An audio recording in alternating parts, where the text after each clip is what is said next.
பிரியமானவர்களே, கல்வாரி சுவிசேஷ மிஷனரி இயக்கமானது ஒடிசா மாநிலத்தில் 10 மாவட்டங்களில் 201 முழுநேர பணியாளர்களை கொண்டு 17 இன மக்களை சந்தித்து வருகிறது. ஆண்டுகள் தோறும் சுமார் 3000க்கும் அதிகமான மக்கள் இயேசுவை ஏற்றுக்கொண்டு ஞானஸ்நானம் பெற்று விசுவாசிகளாய் மாறி வருகிறார்கள்.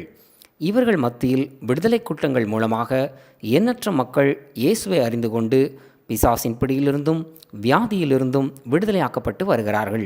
சுவிசேஷ ரதத்தின் மூலமாக இரவு நற்செய்தி கூட்டங்கள் நடத்தப்பட்டு அதன் மூலமாக ஆயிரக்கணக்கான மக்கள் ஆசீர்வதிக்கப்பட்டு வருகிறார்கள்.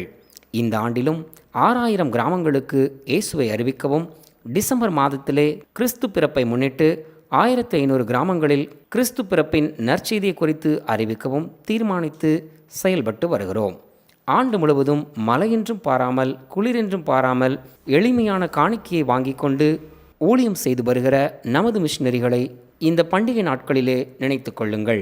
இந்த நிகழ்ச்சி உங்களுடைய வாழ்வில் நிச்சயமாக மாற்றத்தை கொண்டு வரும் என்று கர்த்தருக்குள் நம்புகிறோம். நம்ம யூடியூப் சேனலை சப்ஸ்கிரைப் பண்ணாதவங்க உடனே கீழே இருக்க பெல் பட்டனை கிளிக் பண்ணி சப்ஸ்கிரைப் பண்ணிக்கோங்க. புது வீடியோக்களை உடனுக்குடன் பார்க்கலாம். வாங்க வீடியோக்குள்ள போலாம்.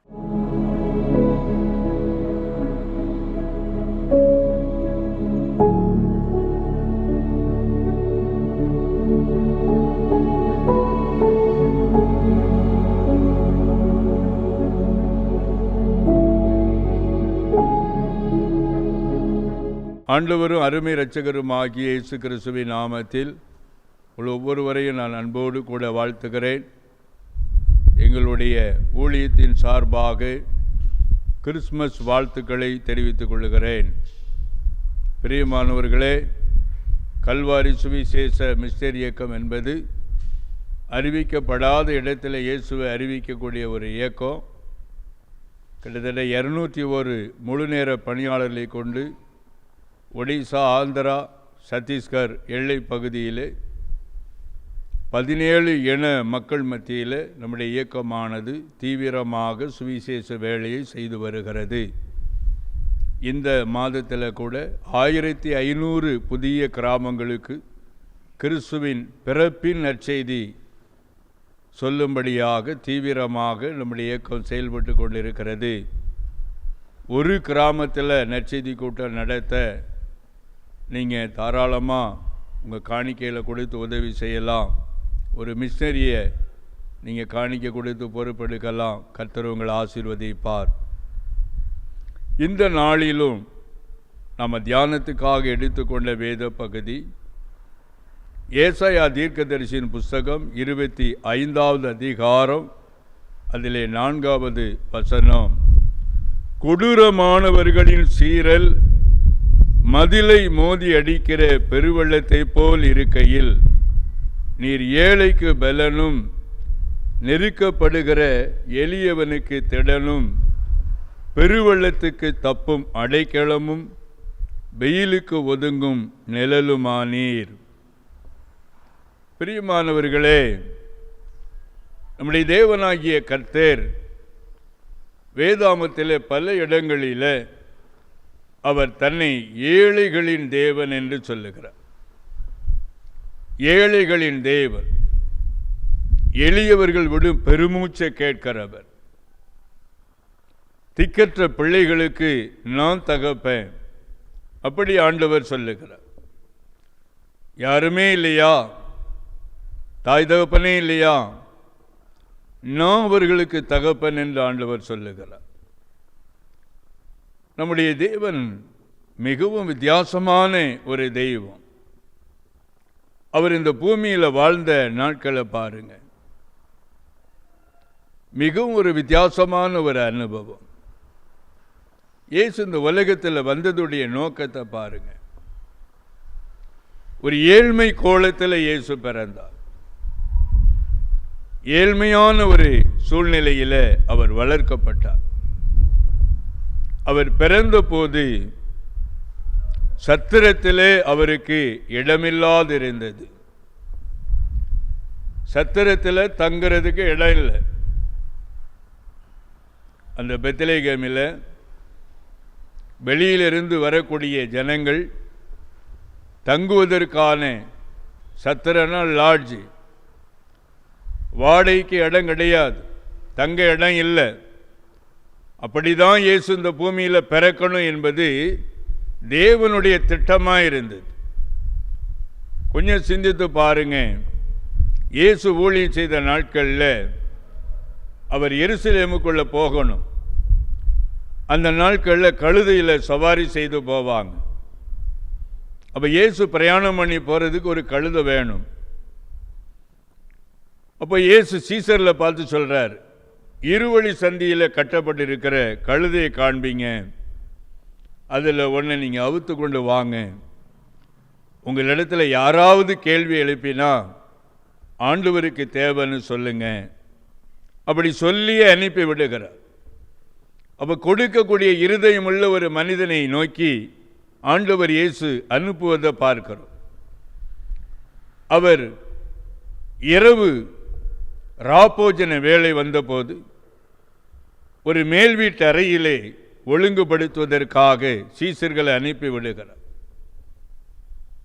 அந்த எருசலேமில் சீசர்களை அனுப்பி விடும்போது, நீங்கள் இன்ன இடத்துக்கு போங்க, ஒருவனை நீங்கள் பார்ப்பீங்க, அவன் தண்ணீரை சுமந்து கொண்டு வருவான், அவனிடத்தில் எந்த இடத்துல ஆண்டவருக்கு ராப்போஜனம் பண்ண ஒழுங்கு செய்யணும்னு சொல்லி கேட்டால் அவன் அந்த இடத்துல கொண்டு போய் நிறுத்துவான். அப்போ அந்த அளவுக்கு திட்டமிட்டு ஒரு காரியங்களையும் இயேசு செய்ததை நம்ம பார்க்குறோம். பிதாவானவர் அந்த விதமாக செய்தார். ஆனால் சத்திரத்தில் இயேசு பிறக்க இடம் இல்லை, இடம் கிடைக்கல. ஏன்? தேவனுடைய திட்டம் அவர் ஒரு மாட்டு குடிலில தான் பிறக்கணும். அவர் பிறந்த நாட்களை பாருங்க, நல்ல ஒரு குளிர்காலம், கடுங்குளிர்காலம். அது மலை பிரதேசம், ரொம்ப அதிகமாக குளிர் இருக்கும். அப்படிப்பட்ட குளிரான ஒரு சூழ்நிலையில் ஒரு மாட்டு கொட்டகையில் இயேசு பிறந்தார். பிரியமானவர்களே, நம்முடைய பனித்தலம் பாருங்க, மலை பிரதேசம், ரொம்ப அதிகமாக குளிர் நிறைந்த ஒரு பகுதி.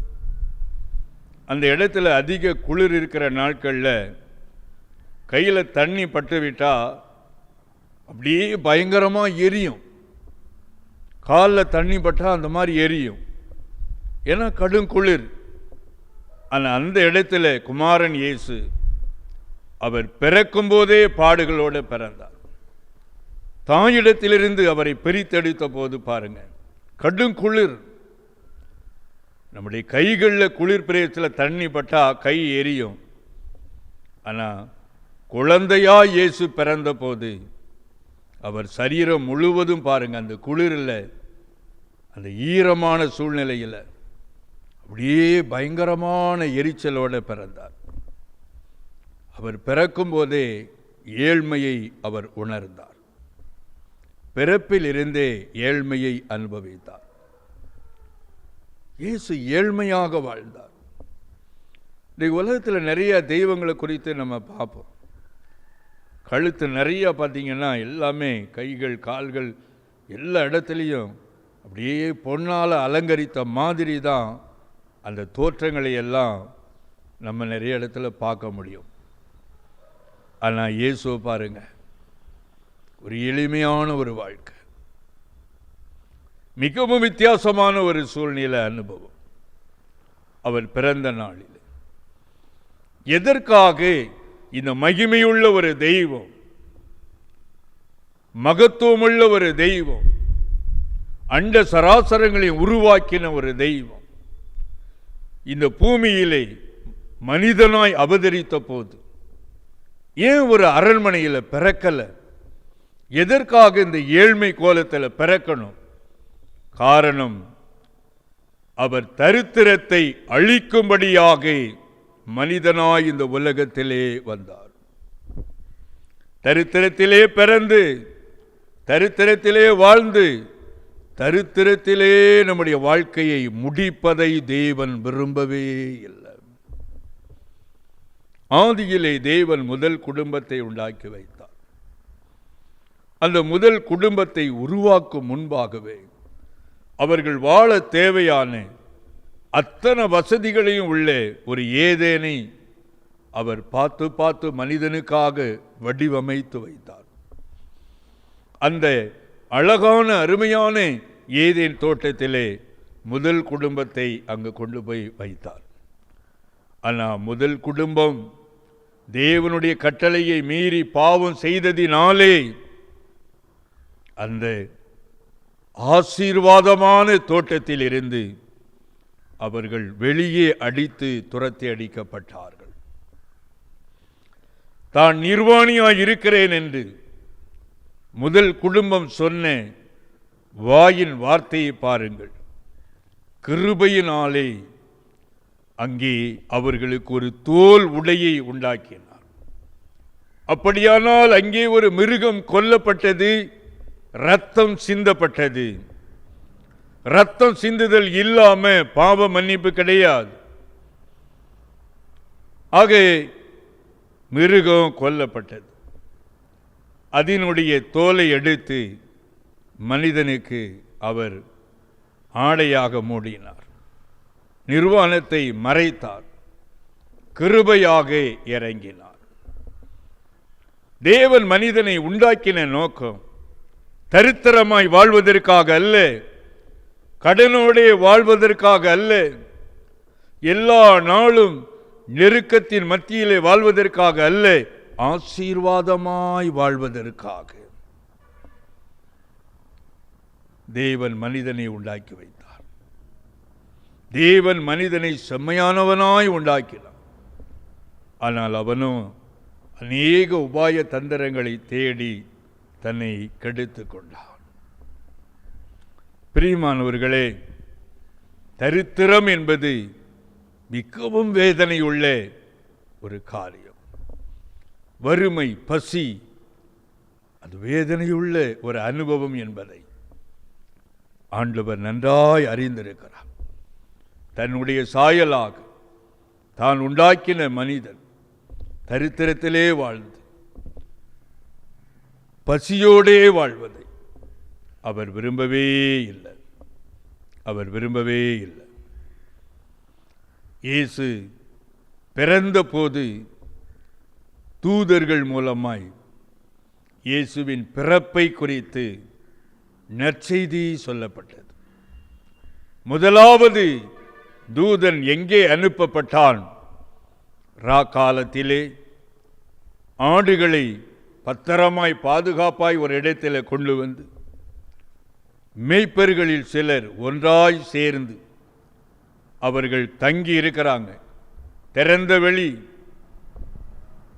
அந்த திறந்த வெளியில் அந்த ஆடுகளை பாதுகாக்க அவர்கள் பனியிலே நனைந்து அந்த பனியிலே ராத்தங்கி இருந்து வாழ்றாங்க பாருங்க. அப்படியே அந்த ஆடுகளை கொண்டு போய் கொண்டே இருப்பாங்க. எங்கே அதுக்கு ஆகாரம் இருக்கிறதோ அதை நோக்கி கொண்டு போய்கொண்டே இருப்பாங்க. மழை பெய்தாலும் அது அவங்க மேலே தான், வெயில் அடித்தாலும் அது அவங்க மேலே தான், பனி பெய்தா கூட அதுவும் அவங்க மேலே தான். அவங்களுக்கு தங்குமிடம் என்ற ஒரு அனுபவமே கிடையாது. அந்த ஆடுகளை மேய்க்கக்கூடியவர்கள் ஆடுகளை ஒருவர் ஆட மற்றவர்கள் பராமரிக்கும்படியா விட்டுட்டு தான் சில நேரம் வீடுகளுக்கு வருவதாக இருந்தாலும் அவர்கள் வருவார். அவர்களுடைய தொழிற்கூடம் வனாந்தரம். அப்படிப்பட்ட ஒரு வாழ்க்கை வாழக்கூடியவங்க. மிகவும் ஏழ்மை. எல்லோரையும் போல சந்தோஷமான ஒரு வாழ்க்கை அவங்களுக்கு கிடையாது. அவங்க சரீரத்தை பாருங்க, வெயிலில், மழையில், பனியில் பாதிக்கப்படக்கூடியதாக இருக்குது. ஆனால் அவர்களுக்கு முதலாவது கிறிஸ்துவின் பிறப்பின் நற்செய்தியை கொண்டு போகலாம். தூதன் அங்கே அந்த செய்தியை கொண்டு போகலாம். உங்களுக்காக தாவீதின் ஊரிலே பெத்லகேமிலே இரட்சகர் பிறந்திருக்கிறார். இந்த செய்தியை அவர்கள் கேட்டபோது பாருங்க, பரமசேனையின் திரள் கூட்டம் தூதர்கள் தோன்றினார்கள், தேவனை புகழ்ந்தார்கள். முதலாவது மேய்ப்பர்கள் ஓடி வராங்க. மெசியா பிறந்ததை பார்க்கும்படிக்கு அவர்கள் ஓடி வராங்க. அவர்கள் தேவனை துதித்தார்கள். பிள்ளையை பார்த்து அதுக்கு காணிக்கை செலுத்தி தேவனை புகழ்ந்தார்கள் சொல்லப்பட்டிருக்குது. ஏன்? தெய்வத்தை குறித்த சிந்தையே இல்லாத மேய்ப்பர்களுக்கு செய்தி அனுப்பப்படல. மெசியாவின் வரவை எதிர்பார்த்து காத்துக்கொண்டே இருந்தாங்க. என் வாழ்க்கையில ஆசீர்வாதம் வரணுமா? அப்படியானால் மெசியா வரணும். மெசியா வந்தாதான் ஆசீர்வாதம் வரும். மெசியாவின் வருகைக்காக காத்துக்கொண்டே இருந்தாங்க. என்றைக்கு வருவாரோ, என்று எங்களையெல்லாம் விடுதலை ஆக்குவாரோ, அப்படி காத்துக்கொண்டே இருந்த, எதிர்நோக்கி இருந்த மேய்ப்பர்களுக்கு நல்ல செய்தி அனுப்பப்பட்டது. உலகமெங்கும் கிறிஸ்துமஸ் கொண்டாட்டம். டிசம்பர் மாதம் பிறந்த உடனேயே கொண்டாட்டம் துவங்கிவிட்டது. ஆம் பிரியமானவர்களே, இயேசு இந்த உலகத்திலே வந்ததின் நோக்கம் என்ன? வந்ததின் நோக்கம் தரித்திரத்தை அழித்து மனிதனை தரித்திரத்தின் கட்டுகளை அவிழ்த்து ஆசீர்வதிப்பதற்காக. நான் ரட்சிக்கப்படுவதற்கு முன்னான நாட்கள், ஒரு நாள் நடு இரவு ஒரு சிலராக எங்களுடைய வீட்டுக்கு முன்பாக நின்று ஆயுதங்களை வைத்துக்கொண்டு கதவை தட்டி, ஆயுதத்தை வைத்தே தட்டி என்னுடைய தகப்பனாரை பெயர் சொல்லி தூசண வார்த்தைகளை சொல்லி வெளியே வா என்று கூப்பிட்டார்கள். அந்த நேரத்தில் வீட்டில் லைட்டெல்லாம் போட்டாச்சு. நாங்கள் எல்லாரும் தூக்கத்திலேருந்து திடீர்னு கண் விழிக்கிறோம். என்னுடைய தகப்பனாரை வெளியே இழுத்து கொண்டு போகிறாங்க. கதவை திறந்த உடனே வெளியே வா என்று இழுத்து கொண்டு போகிறாங்க. அடிக்க சிலர் பாயிறாங்க. எதுக்காக தெரியுமா? கடன் நிமித்தமாக. கடன் பட்டதினாலே என்னுடைய தகப்பனார் கடன்காரர்களுக்கு பயந்து வீட்டுக்கு வருவதே கிடையாது. இரவிலே எல்லாரும் தூங்கின பிறகு வீட்டுக்கு வருவாங்க. எல்லா வீடுகளிலையும் கதவு திறக்கப்படுவதற்கு முன்பாக வீட்டை விட்டு வெளியே போயிடுவாங்க. எப்படி இந்த கடனிலே சிக்கிக்கொண்டோம் என்றே தெரியாத அளவுக்கு கடனிலே அகப்பட்டு கொண்டார். ஒரு நாட்கள் அந்த பட்டணத்தில் வட்டி பிசினஸ் செய்கிறதில் 2வது பெரிய பணக்காரராக இருந்த என்னுடைய தகப்பனார் அந்த தொழிலிலே சம்பாதித்ததை அந்த தொழிலிலே இழந்து, அதுக்கும் அதிகமாக இழந்து, மிகப்பெரிய ஒரு கடன்காரனாய் மாறி, அதனாலே குடும்பமெல்லாம் உடைந்து சிதைந்து என்னுடைய வாழ்க்கையெல்லாம் சின்னாபின்னமாய் போன ஒரு காலம். ஆம் பிரியமானவர்களே, அப்படி கடன் பாரத்தின் மத்தியில் இருந்த போதுதான் இயேசு என்னை முதலாவது வீட்டிலே சந்தித்தார். நான் ரட்சிக்கப்பட்ட பின்பு ஒவ்வொருவராக என்னுடைய குடும்பத்தில் ரட்சிப்பை பெற்றுக்கொண்டார்கள். எல்லோரும் இயேசுவை ஏற்றுக்கொண்ட பின்பு அந்த தரித்திரத்தின் வல்லமை முற்றிலுமாய் அழிக்கப்பட்டது. பாவத்திலிருந்து, சாபத்திலிருந்து ஆண்டவர் எங்களை விடுதலையாக்கினது மாத்திரமல்ல, தரித்திரத்திலிருந்தும் விடுதலையாக்கி ஆசீர்வதித்தார். என்னுடைய தகப்பனாரை அவர்கள் மூலமாகவே என்னுடைய குடும்பம் போஷிக்கப்படும்படியாக அயல் நாட்டில் சென்று வெள்ளி வியாபாரம் செய்யும்படிக்கு கர்த்தர் அவர்கள் ஆசீர்வதித்தார். என்னோடு கூட பிறந்தவர்கள் என்னை சேர்த்து மொத்தம் 7 பேர். அப்படியானா எவ்வளவு பெரிய குடும்பம் பாருங்க. 5 பெண் பிள்ளைகள். அத்தனை பேருடைய திருமணத்தை சிறப்பாக செய்யும்படிக்கு கர்த்தர் நடத்தினார். தரித்திரனா எப்படி இருக்கும்? அதை என்னுடைய வாழ்க்கையில் அனுபவித்திருக்கிறேன். என்னுடைய அனுபவத்தை உங்கள் மத்தியிலே நான் பகிர்ந்து கொள்ளுகிறேன். தரித்திரத்திலிருந்து விடுதலை பெற ஒரே வழி இயேசுதான். இயேசுவை எல்லாமே வேற வழியே கிடையாது. கொடூரமானவர்களின் சீரல் மோதி அடிக்கிற பெரு வெள்ளத்தை போல இருக்கையில் கொடூரமானவர்கள். பிரியமானவர்களே, கடன் கொடுத்தவனுக்கு கடன் வாங்கினவன் அடிமையா இருக்கிறான். அப்படிப்பட்டவர்கள் வந்து நிற்கும் போது எதுவுமே பேச முடியாது. இந்த இயேசுவை உள்ளத்தின் ஆழத்தில் ஏற்றுக்கொண்டு, இயேசு எனக்காக தான் இந்த உலகத்தில் வந்தார், அவர் ஒரு தரித்திரராய் இந்த உலகத்தில் வந்ததின் நோக்கம், ஏழையாக பிறந்ததின் நோக்கம் என்னை ஆசீர்வதிப்பதற்காக என்பதை நீங்கள் இந்த பண்டிகை நாளிலே உணர வேண்டும் என்று ஆண்டவர் விரும்புகிறார். ஹல்லேலூயா. அப்படிப்பட்ட காரியத்தை ஆண்டவர் உங்களை ஆசீர்வதிக்க, இந்த பண்டிகை நாட்களில் உங்க குடும்பத்தை ஆசீர்வதிக்க அவர் விரும்புகிறார். அவர் ஏழைகளுக்கு பலன், திக்கற்றவர்களுக்கு தகப்பன், எளியவர்கள் விடும் பெருமூச்சை அவர் கேட்கிறவர். பெருமூச்சை, ஐயோ இவ்வளவு பெரிய கடன் பாரம் வந்துட்டே, இதிலிருந்து நான் எப்படி வெளியே தப்பி வருவேன், ஐயோ இன்னைக்கு வேலை இழந்து நிற்கிறேனே, இன்னைக்கு தொழிலை விட்டு விட்டேனே, இன்னைக்கு எல்லாமே நஷ்டப்பட்டு நிற்கிறேனே, யார் என்னை கையை பிடித்து தூக்கி விடுவா, யார் எனக்கு இரக்கம் செய்வா என்று ஒருவேளை வேதனையோடு இந்த நிகழ்ச்சியை பார்த்து கொண்டிருக்கீங்களா? கர்த்தர் உங்களை விடுதலையாக்க போதுமானவராக இருக்கிறார். பிரியமானவர்களே, ஒரு அருமையான குடும்பத்தார் ஒரு நாள் ஜெப உதவிக்காக என்னை பார்க்கும்படிக்கு வந்தார்கள். அந்த சமயத்தில் கணவனை இழந்த ஒரு சூழ்நிலையில் 2 பெண் பிள்ளைகளை திருமணம் செய்து கொடுக்க முடியாமல் கூலி வேலை செய்யக்கூடிய ஒரு அருமையான தாயார், ஒரு இயேசுவை அறியாதவர்கள், சத்தியத்தை அறியாதவர்கள் என்னை பார்க்கும்படிக்கு வந்தார்கள். அவர்கள் தன்னுடைய வாழ்க்கையில் உள்ள தரித்திரத்தை சொல்லி அழுதாங்க. இதே போல பண்டிகை காலம், ஐயா போன வருஷத்தில்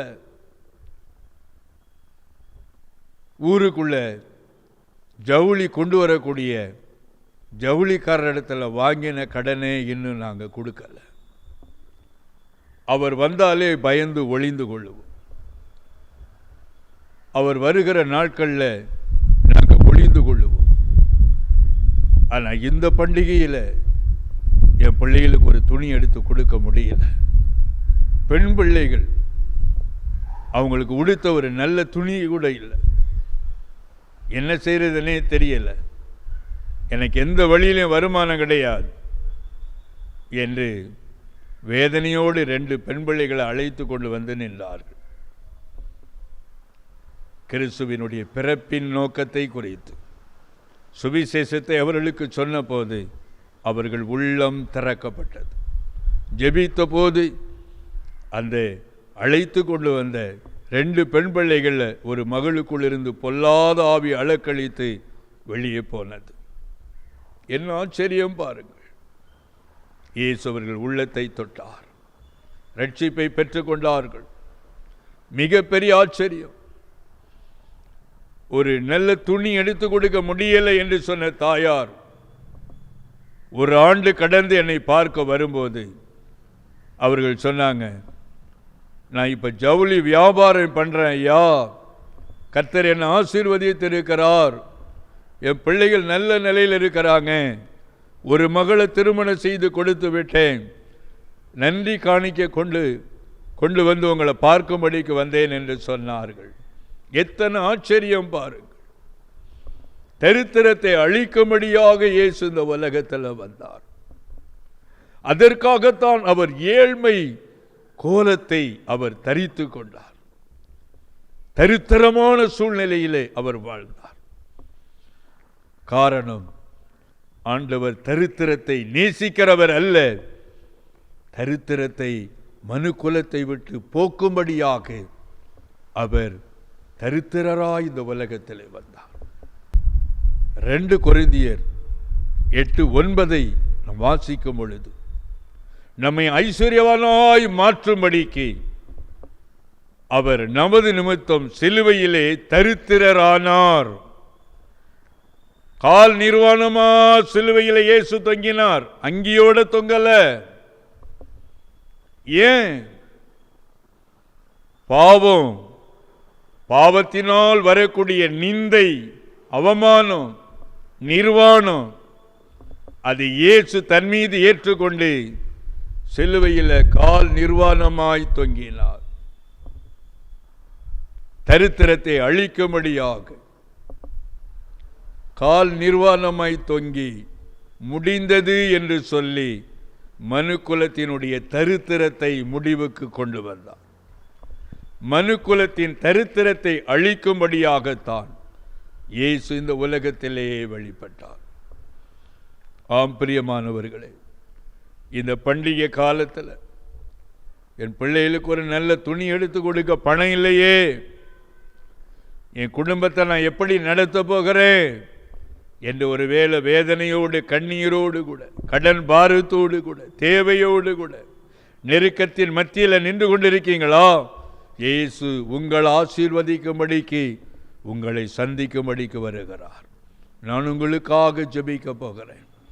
கிருபை நிறைந்த ஆண்டவரே, இரக்கம் மிகுந்தவரே, நன்றியோடு கூட உம்மை துதிக்கிறோம், உம்மை ஸ்தோத்தரிக்கிறோப்பா. இந்த வேளைக்காக நன்றி செலுத்துகிறோம் ஆண்டவரே. தகப்பனே, இதே போல ஒரு நாளிலே நீர் எங்களுக்காக இந்த பூமியிலே ஏழ்மை கோலமாய் அவதரித்தீரப்பா. சிலுவை வரைக்கும் தரித்திரத்தை கொண்டு சென்று முடிந்தது என்று முடித்து, அப்பா, தரித்திரத்தின் வல்லமையிலிருந்து மனுக்குலத்தை நீர் விடுதலை ஆக்கியிருக்கிறதற்காய் ஸ்தோத்தரிக்கிறேன். இன்றும் வேதனையோடு கூட, கடன் பாரத்தோடு கூட, வேலை இழப்பின் மத்தியிலே, ஒன்றுமில்லாத மத்தியிலே, வெறுமையின் மத்தியிலே, ஐயோ நான் என்ன செய்யட்டும் என்று அங்கலாய்ப்போடு கூட, வியாதியின் மத்தியிலே, அப்பா, பிசாசின் பிடியின் மத்தியிலே, பெல்லி சூனிய கட்டுகளின் மத்தியிலே போராடி கொண்டிருக்கிற இந்த குடும்பங்களை ஒரு விசை நினைத்தருளும். இயேசுவே என்று கூப்பிடுகிற ஒவ்வொரு வீட்டுக்குள்ளும் நீர் இறங்குவீராக, இறங்குவீராக. இரத்தத்தின் வல்லமை இறங்கட்டும் இப்பொழுதே. தரித்திரத்துக்கு பின்னாக இருந்து கிரியை செய்கிற சாத்தானுடைய வல்லமை இயேசுவின் நாமத்தில் அழிக்கப்பட்டு போவதாக. வீடுகளுக்குள்ளே தகப்பனே உம்முடைய ஆசீர்வாதம் கடந்து வரட்டும். அவருடைய பாவங்களை மன்னிப்பீராக. ஐயோ, என் பாவம்தானே இந்த தரித்திரத்தை கொண்டு வந்தது, நான் மீறி செய்த பாவம்தானே இந்த கடன் பாரத்தை கொண்டு வந்தது, என்னுடைய சுயநலத்தினாலே இந்த கடனிலே அகப்பட்டு கொண்டேனே என்று வேதனைப்படுகிற சகோதரனே, சகோதரியே, இயேசுடைய வல்லமை உங்களை மீட்கும்படியாக இறங்கி வருகிறது. இயேசுவே, வீடுகள் தோறும் பிறப்பின் ஆசீர்வாதம் கடந்து வருவதாக. உம்முடைய பிள்ளைகளை உம்முடைய அன்பினால் மூடுவீராக, உம்முடைய பிள்ளைகளை ஆசீர்வதிப்பீராக. உம்முடைய தழும்பின் கரத்திலே நான் ஒப்புக் கொடுக்கிறேன். ஒவ்வொரு குடும்பங்களையும் பொறுப்படுங்க, இயேசுவின் நாமத்தில் பிதாவே, ஆமேன், ஆமேன். 1998ஆம் ஆண்டு ஆரம்பிக்கப்பட்ட நமது கல்வாரி சுவிசேஷ மிஷனரி இயக்கமானது ஒடிசா மாநிலத்தை தலைமையிடமாக கொண்டு ஒடிசா மாநிலத்தில் 6 மாவட்டங்களில் 176 மிஷனரிகளை கொண்டு 13 இன மக்கள் மத்தியில் ஒவ்வொரு மாதமும் 500 புதிய கிராமங்களை சந்திக்க வேண்டும் என்ற மேலான தரிசனத்தோடு சுவிசேஷ பணியினை செய்து வருகிறது. தேவனுடைய ஆலயங்கள் இல்லாத இடங்களில் தேவனுடைய வார்த்தையை அறிவித்து நமது ஊழியத்தின் மூலம் ஆலயங்கள் கட்டப்பட்டு வருகிறது. ஒடிசாவில் வாலிபர் முகாம், சிறுவர் முகாம், விடுதலை முகாம் மூலமாக எண்ணற்ற மக்களுக்கு தேவனுடைய வார்த்தையானது அறிவிக்கப்பட்டு வருகிறது. அறியப்படாத இடங்களில் தேவனுடைய வார்த்தையை அறிவிக்கும் நமது மிஷனரி ஊழியத்தில் இன்னும் அதிகமான மிஷனரி பணியாளர்கள் எழும்பப்படவும், ஒடிசா மொழியில் தேவனுடைய பரிசுத்த வேதாகமத்தை கொடுக்கும் நன்கொடையாளர்கள் எழும்பவும் ஜெபித்துக் கொள்ளுங்கள்.